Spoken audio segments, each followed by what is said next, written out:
വാഹന പരിശോധനയ്ക്കിടയിൽ SIക്ക് കോൺഗ്രസ് നേതാവിന്റെ മർദ്ദനം. ഇടുക്കി കുമളിയിലാണ് ഇത്തരത്തിലൊരു സംഭവം ഉണ്ടായത്. കുമളി SI ആയിട്ടുള്ള കണ്ണനാണ് മർദ്ദനമേറ്റത്.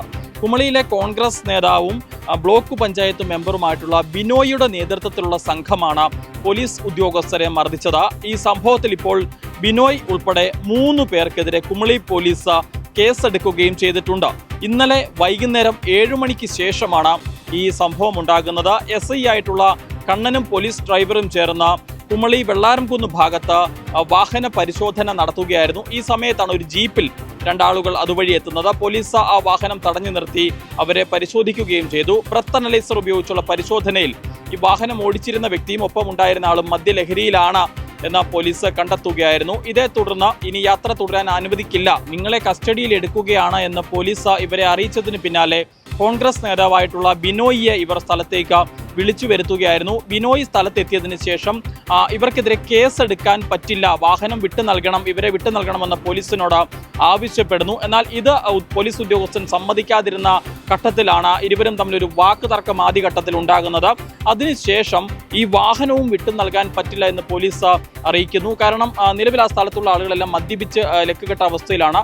ലൈസൻസ് ഉള്ള മദ്യപിക്കാത്ത ഒരാളെത്തിയാൽ മാത്രമേ വാഹനം വിട്ടു നൽകൂ എന്ന പോലീസ് അറിയിച്ചതോടുകൂടി വീണ്ടും തർക്കം രൂക്ഷമാവുകയും അതിനൊടുവിൽ ഈ ബിനോയ് എന്ന കോൺഗ്രസ് നേതാവിന്റെ നേതൃത്വത്തിൽ പോലീസ് ഉദ്യോഗസ്ഥനെ മർദ്ദിക്കുകയുമായിരുന്നു. എന്താണെങ്കിലും മർദ്ദനമേറ്റ സബ് ഇൻസ്പെക്ടർ കണ്ണൻ ഇന്നലെ രാത്രി തന്നെ കുമളിയിലെ ആശുപത്രിയിൽ ചികിത്സ തേടുകയും ചെയ്തു. അതിന് പിന്നാലെ ഇന്ന് രാവിലെയാണ് ഈ സംഭവത്തിൽ കുമളി പോലീസ് FIR രജിസ്റ്റർ ചെയ്ത് കേസെടുക്കുന്നത്.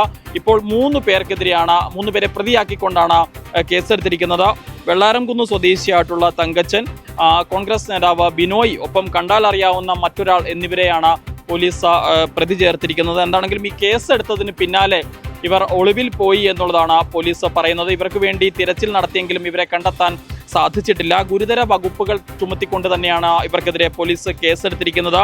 BNS 296B 351-2 1152 126-2 1211 എന്നീ വകുപ്പുകളാണ് നിലവിൽ ഇവർക്കെതിരെ പോലീസ് ചുമത്തിയിരിക്കുന്നത്. എന്താണെങ്കിലും മദ്യപിച്ച് ലക്കുകെട്ട് വാഹനം ഓടിച്ചു വരുന്നു. പോലീസ് വാഹന പരിശോധന നടത്തുന്നതിനിടയിൽ ഇവർ മദ്യപിച്ചിട്ടുണ്ട് എന്ന് കണ്ടെത്തുന്നു. ഈ സാഹചര്യത്തിൽ യാത്ര തുടരാൻ അനുവദിക്കില്ല, നിങ്ങളെ കസ്റ്റഡിയിൽ എടുക്കുകയാണ് എന്ന് അറിയിച്ചതിന്റെ പേരിൽ ആ ആളുകൾ ഒരു കോൺഗ്രസ് നേതാവിനെ സ്ഥലത്തേക്ക് വിളിച്ചു വരുത്തുന്നു. പിന്നീട് ആ കോൺഗ്രസ് നേതാവ് സ്ഥലത്തെത്തിയതിനു ശേഷം കേസെടുക്കാൻ പാടില്ല, ഇവരെ വിട്ടു നൽകണമെന്ന് ആവശ്യപ്പെടുന്നു. അത് പോലീസ് സമ്മതിക്കാതിരുന്ന ഘട്ടത്തിൽ, അതിന് പോലീസ് വഴങ്ങാതിരുന്ന ഘട്ടത്തിലാണ് പോലീസ് ഉദ്യോഗസ്ഥനുമായി വാക്കേറ്റം ഉണ്ടാവുകയും ഒടുവിൽ ആ പോലീസ് ഉദ്യോഗസ്ഥനെ മർദ്ദിക്കുകയും ചെയ്യുന്ന ഒരു സാഹചര്യം ഉണ്ടായിരിക്കുന്നത്. എന്താണെങ്കിലും കുമളി പോലീസ് സ്റ്റേഷനിലെ സബ് ഇൻസ്പെക്ടറായിട്ടുള്ള കണ്ണനാണ് മർദ്ദനമേറ്റത്. കുമളിയിലെ പ്രാദേശിക കോൺഗ്രസ് നേതാവും ബ്ലോക്ക് പഞ്ചായത്ത് മെമ്പറുമായിട്ടുള്ള ബിനോയിയുടെ നേതൃത്വത്തിലാണ് ഇത്തരത്തിൽ പോലീസ് ഉദ്യോഗസ്ഥനെ മർദ്ദിക്കുന്ന ഒരു സാഹചര്യം ഉണ്ടായത്. ഈ സംഭവത്തിൽ ഇപ്പോൾ 3 പേർക്കെതിരെ പോലീസ് കേസെടുത്തിട്ടുണ്ട്. ഇവർക്ക് വേണ്ടി തിരച്ചിൽ ഊർജിതമാക്കിയിരിക്കുകയാണ്. എത്രയും വേഗം പ്രതികളെ അറസ്റ്റ് ചെയ്യാൻ സാധിക്കുമെന്നൊരു പ്രതീക്ഷയാണ് കുമളി പോലീസ് പങ്കുവയ്ക്കുന്നത്. ക്യാമറമാൻ അരുൺ മലയിലിനൊപ്പം Rahul Irumbukuzhi, focus news TV.